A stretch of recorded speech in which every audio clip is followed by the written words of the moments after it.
నీలో ఏం స్కిల్స్ ఉన్నాయో చెప్పు. డాన్స్ బాగా చేస్తాను సార్. సారీ అండి, మా కంపెనీలో డాన్స్ కి సంబంధించిన ఉద్యోగాలు ఏం లేవు. మూసుకొని మా కంపెనీకి ఉపయోగపడే స్కిల్ నీలో ఏముందో చెప్పు. స్పోర్ట్స్ బాగా ఆడతాను సార్. అంటే మేమందరం మా పనులు మానేసి స్పోర్ట్స్ ఆడతా కూర్చోవాలి.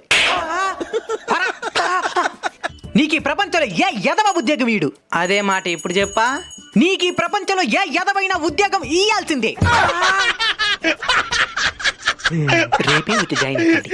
Good morning sir. ఫైల్తో పని లేదయ్యా. రికమెండేషన్ ఏమైనా ఉందా? లేదు సార్. ఉండదా? లేదు సార్. సారీ అండి, జాబ్స్ అన్ని ఆల్రెడీ ఫిల్ అయిపోయినాయి. సార్ నాలో ఈ జాబ్కి కావాల్సిన అన్ని స్కిల్స్ ఉన్నాయి సార్. స్కిల్స్ ఏముందయ్యా, ఎవరి దగ్గరైనా ఉంటాయి. ఈ స్కిల్ ఉండాలా సార్. ఇల్లు గడవడం కూడా కష్టంగా ఉంది సార్. ఈ విధంగా చెప్తే ఈయనే మారిలే. ఈయన ఇంటర్వ్యూ చేసి డిస్క్వాలిఫై చేసేయాల. ముందు ఎక్కడైనా పని చేసిన ఎక్స్పీరియన్స్ ఉందా? ఉంది సార్. మరి అక్కడ ఎందుకు నిలిచిపోయినావు?